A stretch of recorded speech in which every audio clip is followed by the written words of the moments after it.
Vous regardez Tchad Info TV, bienvenue, nous sommes ensemble pour le journal international. À la une de l'actualité, accord provisoire à Tripoli entre le chef du gouvernement libyen, Abdelhamid Dibeba, et la puissante milice Rada sous l'égide d'Ankara. Ce compromis touche la gestion des infrastructures et vise à apaiser les tensions dans l'est de la capitale.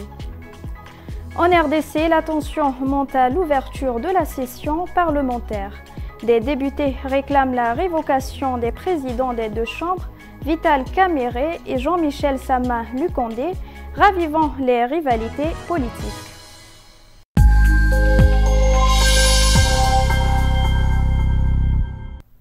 Mesdames et messieurs, bonsoir. Sous la médiation de la Turquie, le Premier ministre libyen, Abdelhamid Dibeba, et la force Rada ont conclu samedi 13 septembre un accord préliminaire à Tripoli, selon un responsable et des médias locaux cités par l'AFP. Cette milice qui contrôle l'est de la capitale libyenne, l'aéroport de Mitiga, mais également des prisons et des centres de détention, compte parmi les plus puissantes du pays.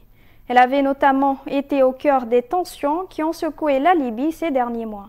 L'accord conclu entre le chef du gouvernement libyen et la force Rada prévoit plusieurs mesures, en particulier la restitution de l'aéroport de Mitiga au ministère de la Défense et une gestion unifiée des 4 aéroports de l'ouest libyen, le placement de certaines prisons contrôlées par la milice sous l'autorité du procureur général et le remplacement de l'actuel chef de la police judiciaire, Osama Nadim, recherché par la Cour pénale internationale pour crimes de guerre et crimes contre l'humanité. L'accord en lui-même, je ne le trouve pas particulièrement important. Il ne résout rien parce qu'au fond, ce ne sont pas des arrangements sécuritaires qui perturbent Tripoli, la capitale libyenne, mais bien des problèmes politiques, estime l'analyste Jalal Archaoui. Pour lui, cette signature permet toutefois d'écarter le risque imminent d'un affrontement direct entre les forces de Tripoli et la force Rada, notamment autour du complexe stratégique de Mitiga. Elle montre en outre que la Turquie, sous la médiation de laquelle il a été conclu, n'affiche plus le même soutien indéfectible au Premier ministre libyen. Désormais, ajoute-t-il, Ankara cherche aussi à ménager le camp Haftar qui contrôle l'Est libyen. Il n'en demeure pas moins que l'édifice reste fragile pour 2 raisons. D'abord parce qu'au sein même de la force Rada, des divisions existent entre factions favorables et factions opposées à cet accord, ainsi qu'à celui qui le porte, le chef du groupe armé Abderraouf Kara. Ensuite, parce que le compromis ne règle pas tout, d'autres milices contrôlent en effet des ponts entiers de Tripoli et de ses environs comme la localité de Zawiya. En Guinée, la campagne pour le référendum constitutionnel entame sa dernière ligne droite avant le vote de ce dimanche 21 septembre. Une période marquée par la suspension des principaux partis politiques, l'UFDG de Cellou Dalein Diallo et le RPG d'Alpha Condé, qui appellent à boycotter le scrutin. Seule la junte et le gouvernement organisent des meetings pour le oui. Parmi les points de la Constitution les plus controversés, la création d'un Sénat. L'autorisation pour Mamadi Doumbouya de se présenter à l'élection présidentielle alors que la charte de transition le lui interdisait n'est pas le seul point du projet de nouvelle constitution qui fait couler de l'encre. Une question concernant les institutions divise aussi les citoyens. Est-il vraiment nécessaire de créer un Sénat en plus de l'Assemblée nationale au grand marché de Madina peut fréquenter ce dimanche 14 septembre? Saïkou est venu acheter quelques vêtements. Il suit avec attention la campagne référendaire. Pour lui, créer un Sénat est une bonne idée. Ça va améliorer la représentation du peuple dans sa diversité et rapprocher les institutions de la population. Avec l'Assemblée seule, les élus sont trop loin du peuple. Avec le Sénat en plus, les élus pourront être plus proches du terrain. Ça va favoriser l'implication des citoyens dans la vie politique. Si le projet de constitution est adopté, 2 tiers des sénateurs seront élus par les conseillers régionaux et communaux. Un tiers sera directement nommé par le président de la République. Une disposition que critique Ousmane, vendeur de produits d'hygiène. Ce n'est pas normal que le président puisse nommer des sénateurs. Ça va lui donner trop de pouvoir.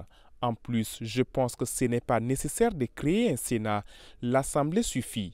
Nous les Guinéens, on est pauvres. Il faut éviter que l'État fasse des dépenses inutiles. Il devrait plutôt faire des économies. La campagne prend fin ce mercredi 17 septembre soir, avant 3 jours de silence électoral.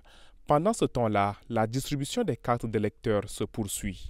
En République démocratique du Congo, ce lundi 15 septembre marque la rentrée pour les députés et sénateurs, mais l'atmosphère est déjà électrique. Des pétitions visant à destituer les présidents de l'Assemblée nationale, Vital Kamerhe, et du Sénat, Jean-Michel Sama Lukonde, ainsi que les membres de leur bureau, créent des tensions. À l'origine de cette fronde, deux élus du parti présidentiel UDPS, l'Union pour la démocratie et le progrès social.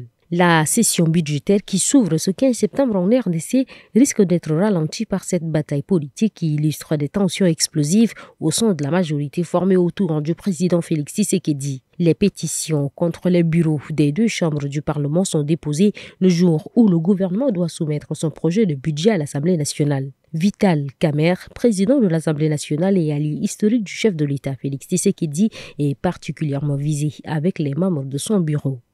La pétition est même menée par un ancien de son parti, UNC, l'Union pour la nation congolaise, Crispin Bidoulé. Elle a déjà recueilli plus de la moitié des signatures des 500 députés que compte l'Assemblée. Retard ou blocage présumé du contrôle parlementaire, manque de transparence, 10 mois d'arriérés dans les frais de fonctionnement et couverture médicale inadéquats pour les élus. Autant d'accusations contre le président de la Chambre basse. Les partisans de Vital Kamerhe dénoncent un règlement de compte. Ils rappellent que les crédits de l'Assemblée ont été réduits de plus d'un quart, ce qui empêche toute augmentation des émoluments et autres avantages. Des accusations similaires visent le président du Sénat, Jean-Michel Sama Lukonde. Les proches des deux dirigeants rejettent des accusations sans fondement. Le parti présidentiel UDPS affirme n'être pour rien dans cette fronde, pourtant portée par ses élus. Son secrétaire général Augustin Kabouya prévient que la décision finale appartiendra au président Félix Tshisekedi. Au Cameroun, la scène politique en ébullition depuis la désignation ce 13 septembre d'Issa Chiroma Bakary comme candidat consensuel d'une partie de l'opposition pour l'élection présidentielle du 12 octobre. Le débat s'articule entre autres sur la légitimité de l'Union pour le changement, le mouvement conduit par Anissé Ekan et Djekam Chameni, à l'origine de cette désignation, et le niveau d'adhésion des autres candidats de l'opposition à cette démarche. Au Cameroun, sur la télévision privée Vision 4, où les sujets étaient en débat ce 14 septembre, Célestin Benzigui a estimé qu'il ne s'est rien passé à la veille. Pour ce panéliste et président des partis politiques ayant investi un candidat à cette élection, la désignation d'Issa Chiroma Bakary comme candidat consensuel est un non-événement. Un avis partagé par Ekere Mouna, qui, contacté par RFI, dit ne pas se sentir concerné par cette annonce. L'avocat candidat à la présidentielle interroge aussi la légitimité des initiateurs de la demande, qui a donné son mandat à Anissé Ikane et Djekam Chameni. C'est pour sa part demandé Hilaire Zimpang, lui-même candidat recalé à l'élection du 12 octobre. Tous reprochent à Anissé Ikane et Djekam Chameni de s'être autosaisis d'une problématique qui concerne d'abord et en premier lieu les candidats eux-mêmes. De leur côté, Anissé Ikane et Djekam Chameni répondent que leur démarche ne consistait pas nécessairement à trouver un candidat unique de l'opposition, mais de créer une dynamique populaire autour du candidat. Une figure qui accepte de mettre en application leur programme de transition et de refondation.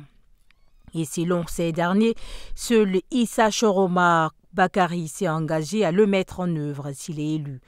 À un peu moins d'un mois de la présidentielle, les facilitateurs critiqués de l'Union pour le changement assurent continuer les discussions avec les autres candidats.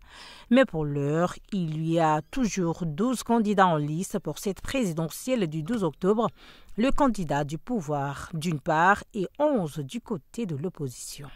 La visite en Israël du secrétaire d'État américain Marco Rubio se poursuit ce lundi, alors que les frappes israéliennes à Doha et leurs conséquences seront encore certainement au cœur de ces entretiens avec Benjamin Netanyahou. Les frappes israéliennes la semaine dernière à Doha, qui ciblaient des responsables du Hamas, ont mécontenté le président américain. Depuis, Washington tente de ménager les uns et les autres et de rester au centre. En visite à Jérusalem, Marco Rubio a prié dimanche avec Benjamin Netanyahou au mur des lamentations et le Premier ministre israélien assure que les liens entre l'État hébreu et les États-Unis n'ont jamais été aussi forts. Quelques heures plus tard, le président Trump lançait cette petite phrase « Israël doit faire attention, le Qatar est un grand allié des États-Unis ». De nouvelles discussions sont prévues ce lundi avec le gouvernement israélien. Le secrétaire d'État américain doit rencontrer Benjamin Netanyahou à 10h locales. Les deux hommes doivent donner une conférence de presse en début d'après-midi. Et coïncidence du calendrier, ces entretiens vont se dérouler en même temps qu'un sommet des pays arabes à Doha. Le Qatar continue de demander à la communauté internationale d'arrêter les 2 poids 2 mesures avec Israël. Le site d'information Axios souligne aussi que parmi les sujets abordés aujourd'hui au cours de la visite de Marco Rubio, il pourrait y avoir la question de l'annexion des territoires palestiniens occupés. Dans une semaine, plusieurs pays ont prévu de reconnaître l'État de Palestine lors de l'Assemblée générale de l'ONU. Israël a prévenu que l'annexion de la Cisjordanie pourrait être une réponse à cette annonce. D'après le département d'État, Marco Rubio est venu en Israël pour lui assurer du soutien américain avant ce grand rendez-vous. Chers téléspectateurs, nous sommes arrivés à la fin de notre édition. Merci de l'avoir suivi et bonne suite de programme.